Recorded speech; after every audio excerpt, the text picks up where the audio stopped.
Hello बच्चों, कैसे हो आप सभी लोग। आप सभी लोगों का स्वागत है आज की इस वीडियो के अंदर। तो बेटा, आज के इस वीडियो के अंदर हम हमारी क्लास 12th की अकाउंटेंसी बुक सीबीएसई की डीके गोयल की इसके फर्स्ट चैप्टर का क्वेश्चन नंबर 1 करेंगे। ठीक है बच्चों। तो क्वेश्चन दिया है, अनीशा, बिपाशा एंड मिठी entered into partnership on 1 April 2024 with Capitals of 4 lakh, 3 lakh and 2 lakh respectively. Anisha, Bipasha और मिठी एक पार्टनरशिप फर्म के अंदर एंटर करते हैं 1 अप्रैल 2024 का, और उनका कैपिटल है, अनीशा का 4 लाख है, बिपाशा का 3 लाख है, मिठी का 2 लाख है। इन एडिशन टू कैपिटल, मिठी has advanced A loan of ₹1,50,000। मिठी ने कैपिटल के अलावा फर्म को 1,50,000 रुपए का लोन भी दिया हुआ है। Since they had no agreement to guide them, they faced following issues during and at the end of the year. उन्होंने कोई भी पार्टनरशिप फर्म के लिए कोई एग्रीमेंट नहीं बनाया है, पार्टनरशिप डीड नहीं बनाई है, इसलिए उनको कुछ इश्यूज का सामना करना पड़ रहा है, और वो इश्यूज हमको दिए हुए हैं। ठीक है, हमें क्या करना है, you are required to suggest and help them resolve this issue. हमें उनको सजेस्ट करना है कि कैसे वो इस इशू को रिजोल्व कर सकते हैं। ठीक है बच्चों, तो चलिए स्टार्ट करते हैं। सबसे पहला पॉइंट है, Anisha wanted interest on capital to be provided at the rate 9% per annum, but Vipasha and Mithi did not agree. Anisha को चाहिए कि उसको इंटरेस्ट ऑन कैपिटल मिले 9% पर एनम का, पर विपाशा और मिठी इस चीज को लेके एग्री नहीं कर रही।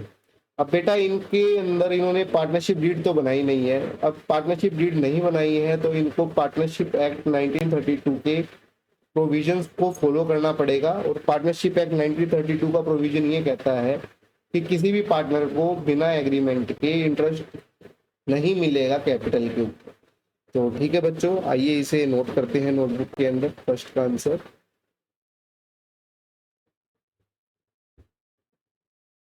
Solution.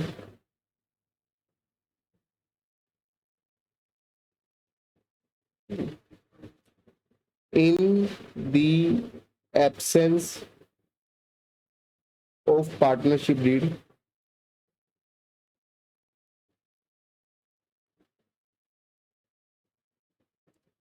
the provisions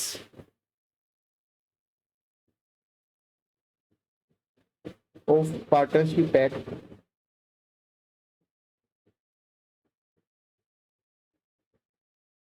1932 will apply according to which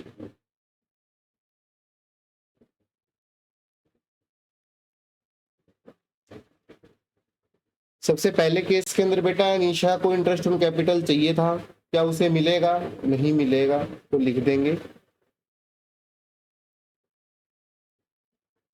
no interest is payable on capitals. उसके बाद सेकंड पे आ जाएंगे बेटा, मिठी wanted that interest on loan be paid to her at the rate 10% per annum, but Anisha and Bipasha wanted to pay at the rate 5% per annum। जो मिठी ने 1,50,000 रुपए का लोन दिया था फर्म को, मिठी चाहती है कि उस पर उसको 10% पर एनम का इंटरेस्ट मिले, पर अनीशा और बिपाशा कह रहे हैं कि हम 5% पर एनम का इंटरेस्ट देंगे। तो बेटा, इस केस के अंदर कोई भी पार्टनरशिप डीड नहीं है, तो इसलिए पार्टनरशिप एक्ट 1932 के प्रोविजंस अप्लाई हो जाएंगे। और पार्टनरशिप एक्ट 1932 के प्रोविजन कहते हैं कि अगर कोई एग्रीमेंट नहीं है तो पार्टनर को इंटरेस्ट मिलेगा लोन के ऊपर 6% पर एनम से। तो इस केस के अंदर मिठी को जो इंटरेस्ट मिलेगा वो 6% पर एनम के हिसाब से मिलेगा। ठीक है बच्चों, तो चलिए लिखते हैं, interest on loan by partner will be paid at the rate 6% per annum। ठीक है बच्चों, हमारा ये हो गया, ये हो गया। अब आइए थर्ड पे आते हैं। Anisha and Vipasha demanded to share profits in the ratio of their capital contribution. He is not in agreement with this proposal. Anisha और विपाशा चाहते हैं कि जो उनका प्रॉफिट शेयरिंग रेशियो हो वो इनके कैपिटल के रेशियो के अंदर हो। बेटा इस केस के अंदर कोई भी उन्होंने पार्टनरशिप डीड नहीं बनाई है और एग्रीमेंट नहीं बनाया है, और प्रोविजंस पार्टनरशिप एक्ट 1932 के यही कहते हैं कि अगर पार्टनरशिप डीड नहीं बनाई है तो प्रॉफिट जो है वो इक्वली बांटे जाएंगे। तो इस केस के अंदर भी प्रॉफिट जो है वो इक्वली ही बांटे जाएंगे। ठीक है बच्चों, तो इसको भी लिख लेंगे, profits will be shared equally.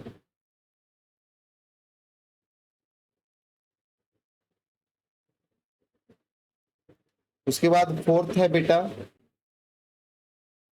Vipasha being working partner demands a payment of ₹10,000 per month as remuneration for which other partners are not in agreement। Vipasha जो है वो वर्किंग पार्टनर है और वो चाहती है कि उसको 10,000 पर मंथ का रेम्यूनरेशन मिले। अब बेटा इस केस के अंदर आपको पता है कोई पार्टनरशिप डीड या एग्रीमेंट नहीं है, और बिना एग्रीमेंट के, बिना पार्टनरशिप डीड के अगर कोई भी पार्टनर इसके अंदर एग्रीमेंट नहीं दे रहा है तो कोई भी किसी प्रकार का रेम्यूनरेशन पे नहीं किया जाएगा। तो इस केस के अंदर विपाशा को नहीं मिलेगा। तो बेटा नो रेम्यूनरेशन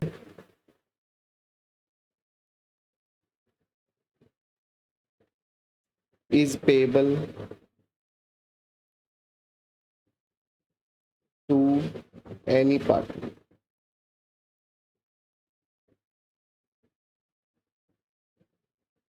उसके बाद फिफ्थ पे आ जाएंगे बच्चों। फिफ्थ पे है बेटा, Anisha withdraws ₹1 lakh from the firm for her personal use. Anisha ने ड्राइंग्स करी है 1 लाख रुपए की फर्म से।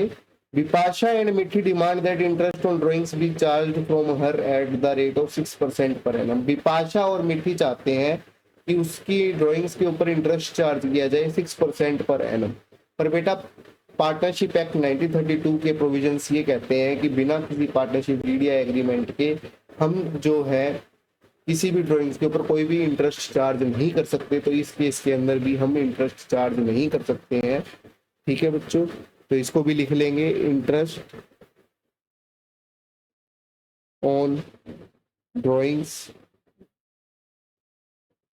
Bye Anisha will not be charged।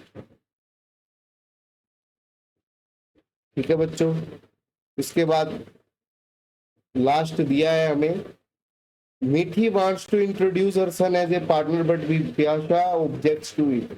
बेटा मिठी जो है वो अपने सन को एज ए पार्टनर इंट्रोड्यूस करना चाहती है, पर विपाशा जो है वो इसके खिलाफ है।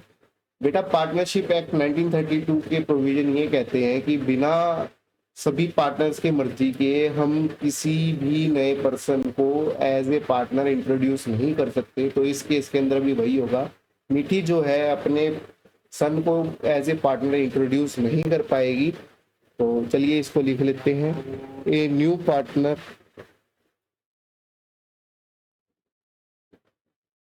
Can not be admitted